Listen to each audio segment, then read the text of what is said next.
stopping the surge.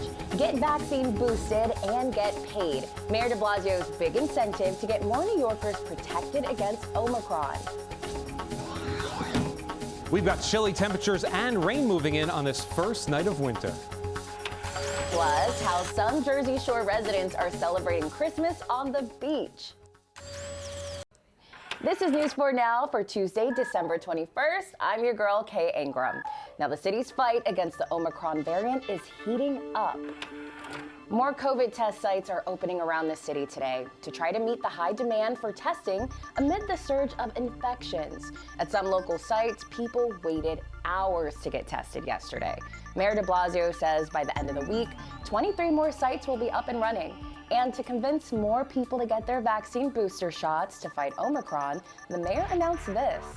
We're announcing a $100 incentive for everyone who goes out and gets a booster here in New York City between now and the end of the year.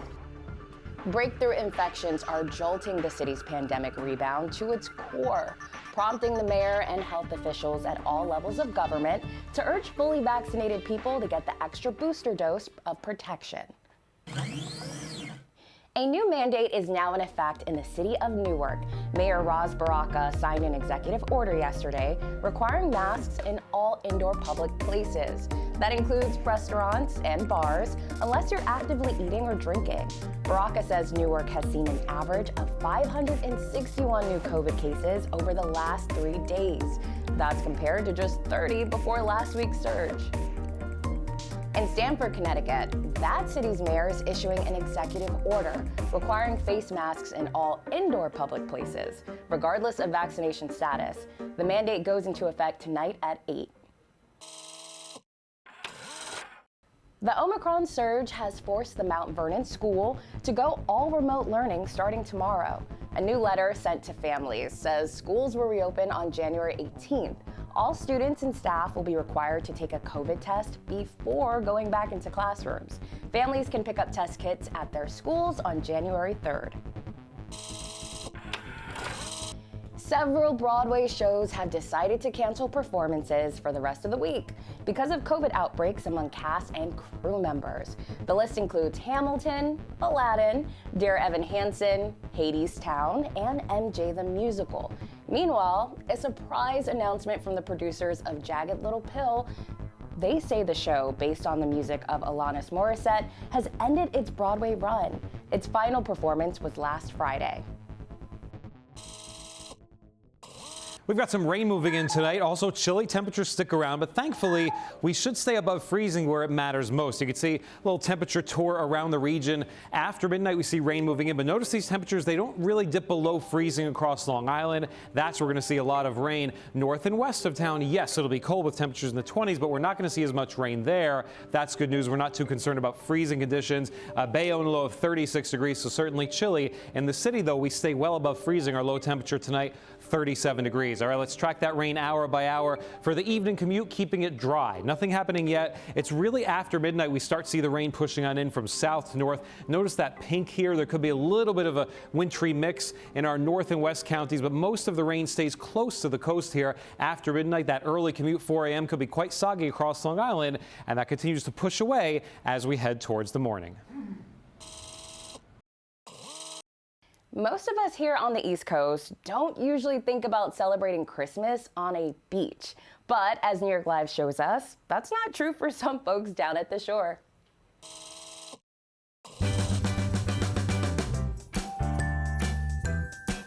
So today we brought down the North Street Christmas tree to the beach. It's the 3rd year of doing it, and it's become an Ocean City, New Jersey community tradition. Last year, with everything going on with COVID and everybody being on lockdown, it was just such a breath of fresh air for people to actually be able to come out and meet. And that made me have to do it again this year. You wondered where it came from. It's like, who put this magical tree here? It was just the most beautiful thing you've ever seen. People come down, they bring their kids, grandkids, brings the community a little closer together, and it's Christmas. The tree was a centering focus for all of us. And no matter what our differences are and whatever we think, we all had the same feeling about that tree and about the shells. So it just kind of centered us a little bit and gave us a purpose. I mean, it's just so meaningful to see people put loved ones' names on shells. That probably means the most, and hearing their story and what it meant for them to be able to do this down here. It's great for our community. It brings people together. We enjoy putting our shells on the beach. It's just a good memory of this season that we're in and seasons from the past. Yeah, our grandkids will come down, they'll write it down, they'll remember this 20 years from now.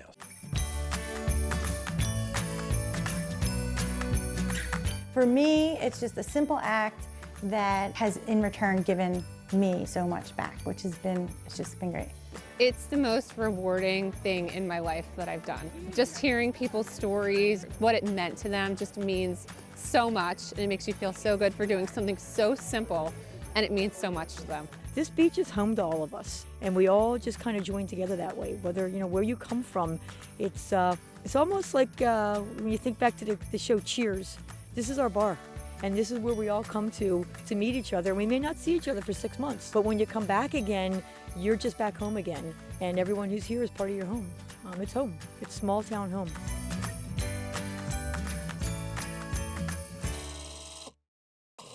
Just in time for the holidays, a new family business has opened today in the South Bronx. News 4's Gabby Acevedo takes us to the Choco Bar Cortez. A sweet arrival in New York City just in time for the holidays. It was delicious. It just tasted very interesting. Even some of the hors d'oeuvres are very interesting because they have chocolate. Most of us love drinking hot chocolate during the holidays, pero Puerto Ricanos, we drink it year-round when it's Cortez. A popular Caribbean chocolate boutique, Choco Bar Cortez, has been a staple in Puerto Rican and Dominican households since the late 1920s. The brand has been in the city since 1951, with thousands of Puerto Rican families resettling from the island to the mainland, but it is the first time there has been a brick-and-mortar store. You have Bad Bunny, we have J-Lo, we have Lin-Manuel Miranda, and we have delicious food too. Carlos Cortez is a fourth-generation member of the historic chocolate empire family. In Puerto Rico, people drink chocolate Cortez with cheese. It's like a thing. I don't know where that came from, but it's a thing. Jose Diodonet wanted a taste of chocolate Cortez today, something Diodonet says brings Puerto Ricans back to our upbringing as children. Like my mother used to make it, and now that I'm an adult, I'll make it for myself, and it just feels like home. A 92-year-old enterprise based out of Puerto Rico now opening its first shop in the U.S. mainland. Customers say there's no better venue than the South Bronx. It's just as beautiful as the one in Old San Juan, and it is exactly what we wanted. The delicious chocolate flavors reminding people of the Puerto Rican heritage and tradition in each household, but now with a twist coming directly to New Yorkers. Everything on the menu includes chocolate. I was looking at inside, they have a chocolate sazon, and in my head I'm like, I need to find something that I can create for myself with this chocolate sazon. The chocolate store also featuring a Puerto Rican superhero.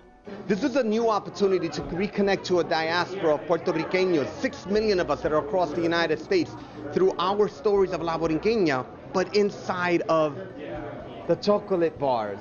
Choco Bar Cortez and Miranda have joined forces to create a charity fund called Activate Your Powers, looking to raise money for the Fundación Cortez Youth Arts Program in Puerto Rico. And how their children, through these programs, are so infused with knowledge of their heritage and of the arts. It was just a beautiful opportunity. The Choco Bar officially opens for the general public on Sunday at the corner of Alexander Avenue and 134th Street, for those of you that want a Puerto Rican taste to stay warm during the winter.